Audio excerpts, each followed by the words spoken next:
peace and streams in each and every one of you. Next slide. So this is me when I am your age. So you may have heard I was a 20-year-old student from Brown University in the United States. And I went to walk in the footsteps of the prophets of many faiths. And I went to Jerusalem to study. And in 1984, when this picture was taken, and I had all my hair, and I was very good looking, obviously, even in pain, I ended up stepping on a landmine, and I didn't know what it was that exploded. Why would Mother Earth explode underneath my feet?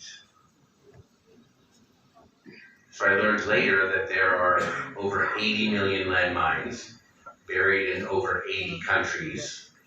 And this is important. 80% of the victims of landmines and war are civilians, like you, like me, like your grandmother, your grandfather, your cousin, not soldiers. And landmines stay in the ground and keep fighting and blowing up people for years and decades. So I ended up spending, when I was your age, 6 months in a hospital in Tel Aviv, learning how to deal with the loss of my leg and learning to walk again. Next slide. Again, Swamiji, I fervently wish no misery ever came near any of you. Yet it is that alone, misery, that gives us an insight into the depths of our lives, doesn't it? So yesterday was Swamiji's birthday. How many of you have a birthday this year? Will you have a birthday? How many? Show of hands. Wow, only a few of you. Very, very transcendent.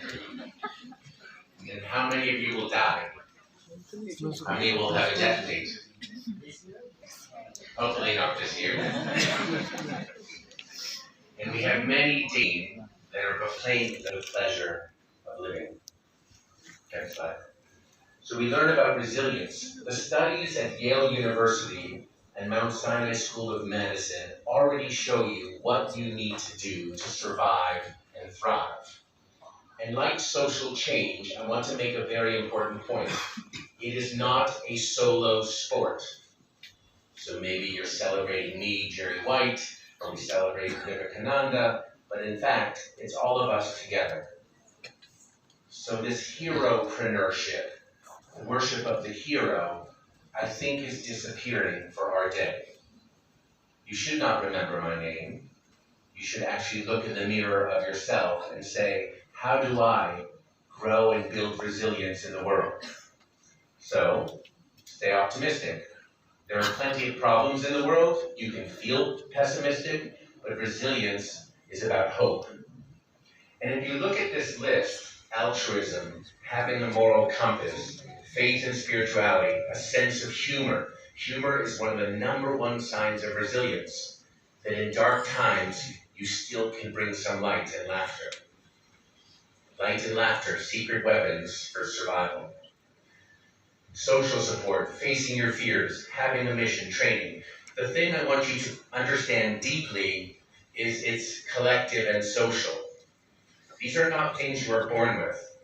They are things you get in shape for. And we do it as a group. So religion itself has formed the #1 source of collective resilience that the world has ever seen. And I'm not doing an advertisement. With each other, you all need to go to the gym of resilience. We all need to stay in shape for what's coming. In my own country, they have said that we have raised the least resilient generation of all time. That my 4 children are not prepared for what is happening in the world today. And I hope we can reverse that. I don't want to believe that because I am optimistic that all of you who are my children's age will step up and into your lives as a group. Next slide. So you saw that I heard. So the first book, because you're book people at a university, was about personal overcoming. you can get in shape and build resilience and not stay a victim in the world. Don't get stuck in the past with resentment or self-pity or blaming others. And we need to smell that in our leaders. When are our leaders playing what I call the victim card? Resentment, fear, hatred, self-pity.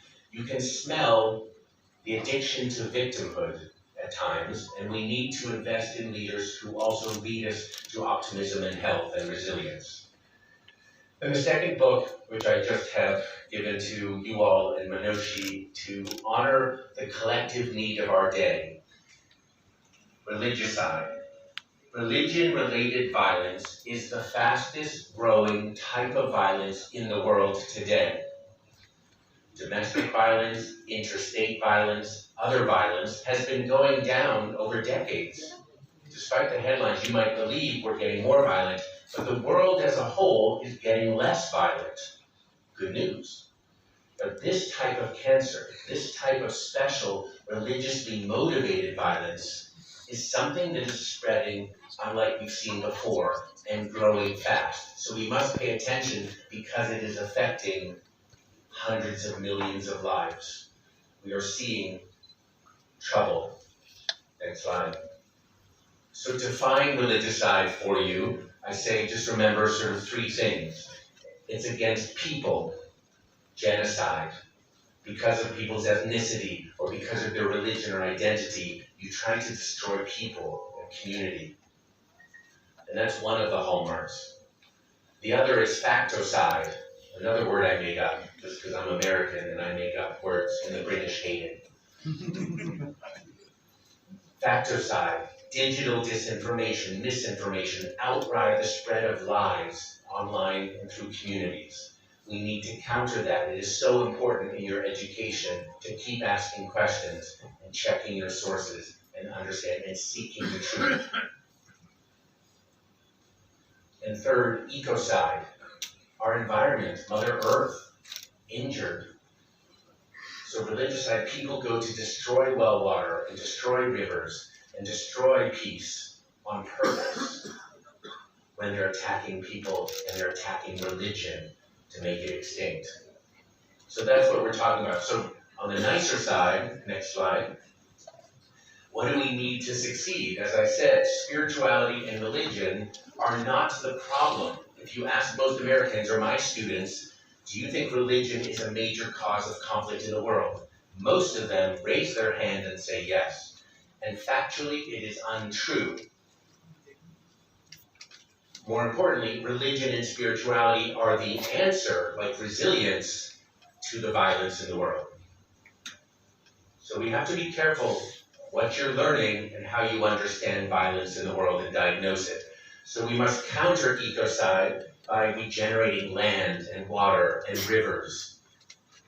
That we heal through the land and Mother Earth. That's a big part of diversity, and share that, not just propagating ideology or lies. Truth-telling in stories, in poetry, in music, in culture, in media. And rebuilding communities. That's so we have social resilience, like I said. We do this together. Next slide. So that brings me to why I took on this new job at United Religions Initiative. I'm so proud to be here with my colleagues. It's not my first trip to India, but it's my first trip as the Executive Director of United Religions Initiative, URI. And so I think this is one of the most important countries in the world to partner with. As you heard, we're in over 110 countries, but India is like the mothership, because you have over 400 of interfaith cooperation circles, we call them. And I want the students, or all of you, to pay attention, because any one of you can form a cooperation circle. Our requirement is just that you have 7 people, 1, 2, 3, 4, 5, 6, 7. You make up 3 religions at least, different belief systems, so you get to know the other person, not just your Hindu friends, or your Muslim friends, or your Christian friends. And then you work on something in your backyard that you care about. It could be planting trees, it could be cleaning up rivers, it could be social action for Dalit girls in education. It doesn't matter. Pick something, because we build relationships by working in a common cause together. And this is where you practice your leadership. It's not going just to a great university and then punching all the ladders, the layers to the ladder. It is actually in service. So I expect each of us in this room to lead, to co-lead our lives, which means you have to practice from an early age. Next slide. So again, Swamiji says, don't hate anybody, because that hatred which comes out from you must in the long run come back to you. And if you love, that love will come back to you. So we don't lose against hate. We spread love, and peace, like a river, gets to flow. It's going to be reliant on all of you. So with URI, we have an opportunity to do these 3 layers of work. Number 1, these interfaith cooperation circles in over 110 countries, all volunteer, creating a movement of interfaith youth working together. Number 2, ending religiously motivated violence, as I said, a big risk to the world. And number 3, promoting cultures of peace, justice, and healing. Those are big words, but it's to honor our planet and all living beings. So we don't want to throw around big words like peace, justice, and healing like the UN. We want to embody them. We want to live them. Each one of us as leaders must actually understand our path to peace. What is justice in our bodies, in our lives? What is healing? Are we healing ourselves every day? And spirituality is the number 1 antidote in however you practice for depression and anxiety and the mental health crises we're facing in all generations, I would say. Next slide. So these are just some pictures, if you can see them, I'm not sure elsewhere. The pictures of circles are very important to us. Not hierarchy, but meeting in circles. In Brazil, in Jordan, all around the world, interfaith people meditating, praying, sharing poetry. Next. This is like you all, but this happens to be in Europe, a group called Coexist Stay, which is one of our cooperation circles, working with youth of different faiths on issues that are coming up in Europe. This is all over the world, in India as well. Next. We stand in solidarity. It's not just killing people, it's killing sacred sites, cemeteries, burning of churches, of mosques, of synagogues. We must stand in solidarity for our sacred heritage and cultural heritage across India and across the world. Next. Planting, seeding the future. Next. And I think indigenous and tribal groups, the ones that I've spoken to in India, but in Brazil a couple months ago, and around the world and in my own country, they give us the original recipe. Align and reconnect with spirit, land, Mother Earth, and people. Maybe the original sin is we have separated from nature.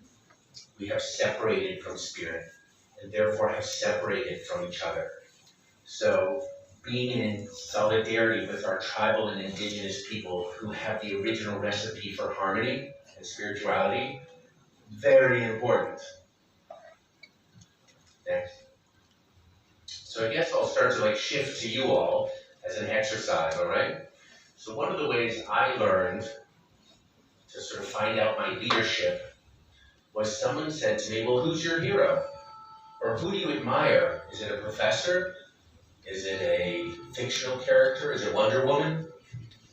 Who? So right now I'm asking each and every one of you, either write it down or think in your head, whom do I admire most? The only rule here, particularly in Asia where people tend to go to family members, is it can't be a family member. You can't say your grandmother or grandfather. So don't overthink it, but just shut your eyes and say, who do I really admire? What's a person I love and admire?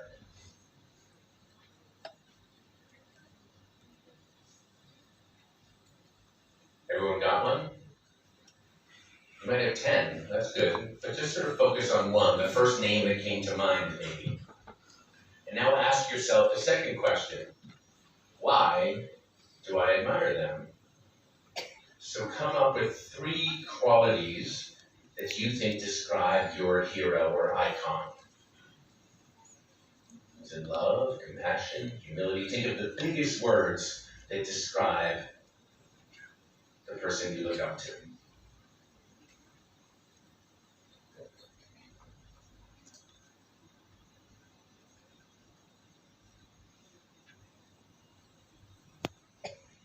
People, and we'll just yell out qualities, literally yell qualities you think describe to the person.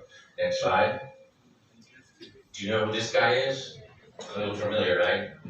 One of your own icons given to the world. So Gandhiji. What are some qualities? Just yell out. What do you think when you think of Gandhi? Compassion. Leadership. Nonviolence. Peace. Educator. Louder. Unity. Grace. Love. So these are some of the words that could be on your own list that you project onto Gandhi. Next slide.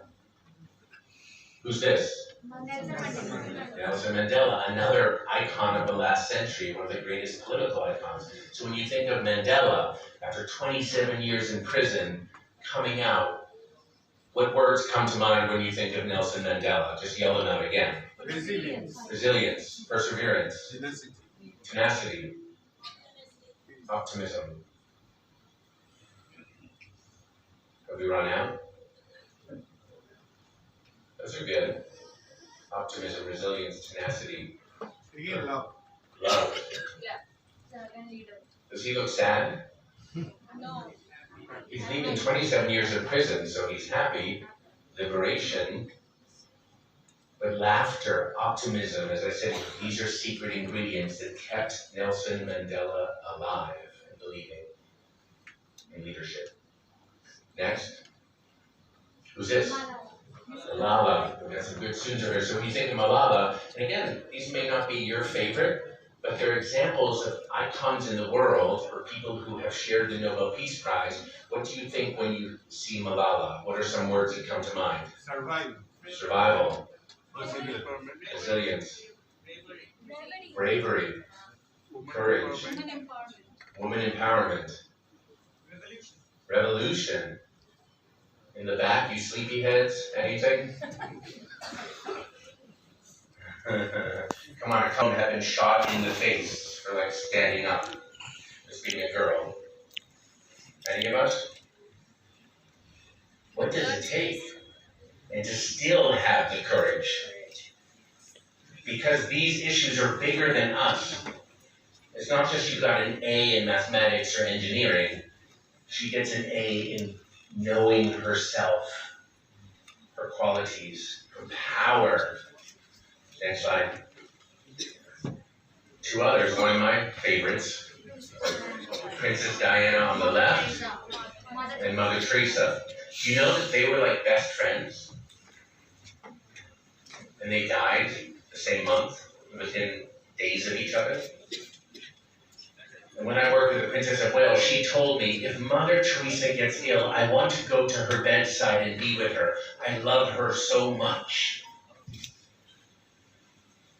And Mother Teresa the same. They had secret correspondence. Why? When you see these 2 pictures of a princess, the most beautiful photographed woman in the world of her time, and then Mother Teresa, a little shorter, and a few more wrinkles, what qualities do you get here? Charity, motherhood, humanity, empathy, love, kindness, peace, compassion, Peace. forgiveness. It's helpful when we do the exercise to think of the deepest sense of that word. Service. Next. So I know we're all paying a lot of attention to my hairline, but that's the me on the right. There's a Princess of Wales in the middle. I had a little more hair back in 1997. But all of us on the log, except for the princess, are missing our legs. The two boys who were Prince Harry and Prince William's age were missing a leg from after the war in Bosnia-Herzegovina. They had gone out to play soccer with friends or collect firewood with their father, and the father watched their children get blown up by landmines left over. So the point here again was, here's Ken Rutherford on the left who lost both his legs to a landmine in Somalia. And we organize survivors around the world whose names you'll never know. But that's the point. It's the group effort. It's the survivors. It's you and you and you. It's compassion, peace. It's the energies we just described coming together to make transformation happen. Like, what about this university? Did it start with like one class? It started with a vision. Like a family has a vision. Learn to shut your eyes and imagine a series of universities spreading across the country to offer education and empowerment for the rising generation of youth, leaders, all of you. So it starts with you all doing the same thing. Don't make me special like, oh, Jerry White or the family.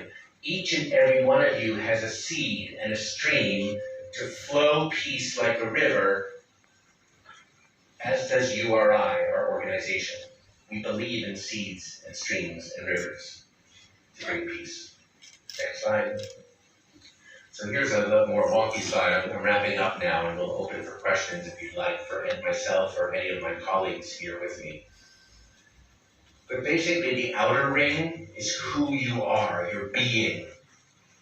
So when you pick your hero and the three qualities of them, you want to say, can you say, who wants to volunteer? Someone to stand up, or someone nearby here.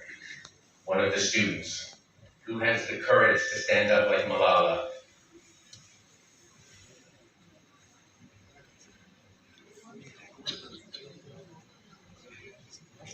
Say yes to it. Yes. What do you think of the three qualities that inspire you? Starting with the feedback. Compassion, love for all the living beings, and I truly follow that because I have a mission to save all the living beings, not only the humans. I try to adopt them. So do you have a third quality? You said peace, compassion, and service to end. So can you say, I stand for peace, compassion, and service? I stand for peace, compassion, and service. For myself. For myself. For humanity. For humanity. And for the earth. Yeah, and for the earth. Say it again, all straight. I stand for peace, compassion, and humanity for all the living beings in the earth. Said that she already is getting to know herself as a young leader. They always say, know thyself. That's the beginning of your leadership. It's not know your exam, or know your resume and CV, or know your family's last name or lineage. Know thyself in the deepest core of who you are at your being. That is your soul's power. That is the way you will stand in, so when the tough times come, you know who you are. And when you're not being compassionate or loving or kind, you're not being yourself, your God-given self, your spiritual essence. So thank you so much for sharing. And the middle part is the next exercise. If I had more time with classes or leaders, just so you know, there's who you are, and then the middle might be, what do you burn for? What are you passionate for? What even makes you a little angry? What's the injustice in the world you want to change? So you would ask, what are 1 to 3 things you want to change in the world? I imagine one would be cruelty to animals. It makes your heart break. So what is yours?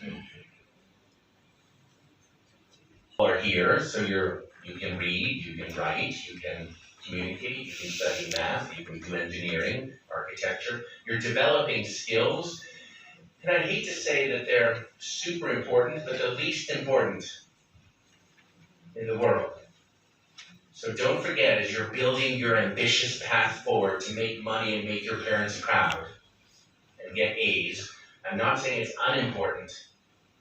I'm saying it's the most important if you combine that with the secret sauce of the recipe for transformational leadership. So transformation requires all three happening at the same time. Knowing who you are, what you burn to do in the world, and what you're good at. That you, each one of you, will contribute with excellence. So that's it, transformation in a nutshell. All the leadership I have done, the treaties that I've helped with others to co-negotiate, the millions of lives saved because of them, was because I aligned with the power that's in me, and others did as well at the same time, and we joined forces. So together, this room already has nuclear power in it.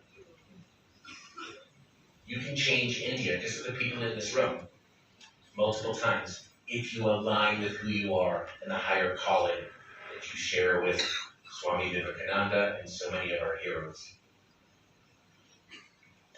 So I think that's about it. One more slide, maybe, if we're lucky. Yeah, just a reminder. Hatred loses and love wins. So build your resilience. And thank you for, again, welcoming me today. It's an honor to be here. I love students and I love the rising stars. So the words you send us the presentation and going through each and every word. One question just appeared to me just when I went through the presentation and when I heard about you, learned about you. You lost your leg in a landmine. Instead of growing hatredness, you decided to spread love. Where did that come from? Where did that come from? Thank you. I guess that's a big question, so I'll do the big reveal. I lost my leg to a landmine, and it's a lot of pain. It's not fun.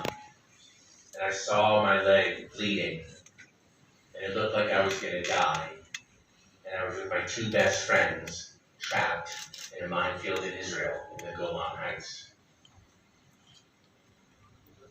And I looked down and I kept saying, "Where's my foot? Where's my foot?" I was like chanting, "Where's my foot? Where's my foot? Where's my foot?" Like a shock. Blood and bones sticking out of my body. And then I think a voice came in, back to your birth date and your death date. A voice came in my head. I don't know from where. Maybe pure survival. Maybe divine. You don't die this way. You don't die here. I knew inside my heart that I would not die. And there was another message, it's another story about the purpose or the calling. So in the middle of blood and guts and pain, there was still a microsecond, almost a magic pill of grace, that in our worst moments, if you open up, you'll hear. And lastly, so I went around the world and I thought, like, well, now I have a missing part of my leg. I have a fake leg. Something that helps me walk around. Many people are very interested in technology. Wow, you're a robot. Wow, that has graphite and zirconium and fancy stuff. This is like a car. This costs $20,000 in the United States. But my point to answer the question is, you find yourself, or I found myself, in my missing piece. And what was missing, I kept searching. Where's my foot? Where's my heart? Where's my purpose? So asking the questions, and I just want to say something very strange, but it taught me a lot. The foot I don't have is more alive, and I feel my toes. It's called phantom sensation and phantom pain. I feel this foot that I don't have more than I feel the foot and the 5 toes I do have. So it's the energy of knowing you're more than your body. We have this thing. Vivekananda knew that. Most of us in the room know that, but I was taught it very specifically. I am missing my body, from missing my foot, and I still have it, and I'm very aware of the energy of my body separate from the physical nature of my body. So that's the mystery. You're more than what you see and feel, and therein lies your power of love and peace. Thank you, Prof.